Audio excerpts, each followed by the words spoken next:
Un seul parti, une seule et unique mission, le Frexit. Aujourd'hui, on va décortiquer l'anatomie de l'Union populaire républicaine. C'est un mouvement politique français avec un objectif, aussi simple que radical, faire sortir la France de l'Union européenne. Alors pour bien comprendre ce mouvement, le mieux c'est de commencer par un document assez surprenant pour ne pas dire déroutant. Il s'agit d'une allocution de vœux de son leader, François Asselineau. Le truc, c'est que ces vœux, ils ne sont pas pour cette année. Non, non, ils nous viennent en quelque sorte tout droit du futur. Oui, oui, 2026. On a bien entendu. Dès les toutes premières secondes, le ton est donné. L'idée, ce n'est pas d'analyser le présent, mais de nous projeter dans une vision bien précise du futur. Un futur où, bien sûr, le monde a complètement changé. C'est une technique narrative assez habile, en fait, pour rendre un message politique à la fois urgent et presque prophétique. Bon, alors à quoi il ressemble ce futur proche selon l'UPR? Eh bien, imaginez un peu le tableau. D'un côté, une Amérique complètement paralysée par ses conflits internes. De l'autre, une Union européenne qui est au bord, mais vraiment au bord de l'implosion. Et au milieu de tout ça, une Chine qui est devenue la superpuissance technologique incontestée. Ce portrait assez sombre, il faut le dire, n'est pas là par hasard. Il sert de justification, de toile de fond à la mission fondamentale du parti. Et évidemment, pour rendre cette vision crédible, le discours ne se contente pas de descriptions, il s'appuie sur des chiffres chocs. Prenez l'exemple des dépôts de brevets, c'est un bon indicateur de l'innovation. La Chine, 1,8 million. La France, à peine 27 000. Le contraste, il est brutal. Et c'est fait pour marteler un message très clair. Dans le cadre européen actuel, le déclin technologique de la France est inévitable. Voilà, le décor est planté. Maintenant, il faut relier cette vision d'un futur un peu dystopique à la raison d'être même du parti. Et pour ça, pas de secret, il faut aller voir les documents fondateurs, les statuts officiels. C'est là que tout est écrit, noir sur blanc. C'est gravé dans le marbre. Et c'est là, dès l'article 1er des statuts, tout est dit. Il n'est pas question d'une simple orientation, non, c'est l'objectif central. Et les mots, ils sont importants, ils sont pesés. Il s'agit de rétablir l'indépendance, ce qui sous-entend bien sûr qu'elle a été perdue à un moment donné. C'est vraiment le cœur du réacteur idéologique du mouvement. Le parti ne se contente pas de critiquer l'Union européenne, attention.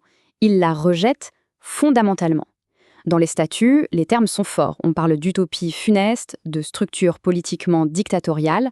Pour l'UPR, le problème, ce n'est pas comment l'Europe est gérée, c'est l'existence même du projet européen, qui est vu comme une dépossession, une aliénation de la souveraineté nationale.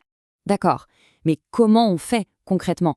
Eh bien, l'UPR ne laisse rien au hasard, il y a une feuille de route, un plan très précis pour ce Frexit. Étape 1, on active l'article 50, on dénonce les traités. Étape 2, on quitte l'euro. Étape 3, on rétablit le contrôle aux frontières. Et enfin, l'étape finale, on verrouille tout ça en modifiant la Constitution. C'est une démarche qui se veut vraiment méthodique, presque chirurgicale. Bon, on a vu le pourquoi, maintenant passons au comment. Comment est-ce que le parti est structuré, organisé, pour porter ce message si particulier? On va regarder d'un peu plus près sa hiérarchie interne. Alors, la structure du parti, elle repose sur un équilibre des pouvoirs assez clair. D'un côté, on a le Congrès. C'est l'assemblée de tous les adhérents, c'est l'instance suprême, celle qui décide de la grande ligne politique. Et de l'autre côté, on a le président. Son rôle, c'est d'exécuter cette ligne jour le jour et bien sûr de représenter le parti. Mais si on creuse un petit peu, on se rend compte que la structure donne quand même un pouvoir assez décisif au président. C'est lui qui préside les deux principaux organes de direction. Et, détail qui n'en est pas un, sa voix est prépondérante. Elle tranche en cas d'égalité au sein du Bureau national. C'est un mécanisme en fait qui est conçu pour assurer une direction forte et une cohérence totale avec la ligne qui a été fixée par le Congrès. Et finalement, toute cette analyse nous amène à une question un peu plus large. Un parti avec un message aussi ciblé, aussi spécifique, comment est-ce qu'il trouve sa place dans le paysage de la communication politique d'aujourd'hui ? Et c'est là qu'est tout le paradoxe. Comment un mouvement qui affirme être ignoré, voire censuré par les médias traditionnels, peut espérer faire passer son message? La réponse, elle tient en un mot, le contournement. Une stratégie de contournement. Et l'outil parfait pour ça, c'est bien sûr le numérique. Et pour ça, le discours de 2026 nous donne un chiffre clé. 504 000. C'est le nombre d'abonnés sur YouTube. 504 000. C'est une audience qui est considérable, c'est même plus que de nombreux partis politiques bien plus installés. Ce chiffre, il montre très bien comment le parti a réussi à construire son propre canal de diffusion pour parler en direct à son public. Et attention, ce phénomène ne concerne pas que l'UPR. Des analyses universitaires le confirment. Ce qu'on observe, c'est l'émergence de militants spécialisés en communication. Grâce aux outils numériques, des activistes deviennent en quelque sorte leur propre directeur de com, et ils court-circuitent complètement les canaux médiatiques traditionnels. Et c'est ça le point absolument crucial.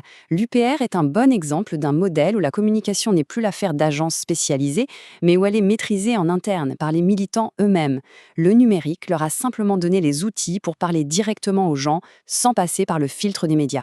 Ce qui nous laisse avec une question de fond, pour terminer. Est-ce que l'exemple de l'UPR, avec son message unique, sa structure très claire et sa parfaite maîtrise des outils numériques, est-ce que c'est juste un cas isolé? Ou est-ce que c'est le symptôme d'une transformation bien plus profonde de la manière de faire de la politique? C'est toute la question que pose l'émergence de ces nouveaux acteurs sur la scène politique.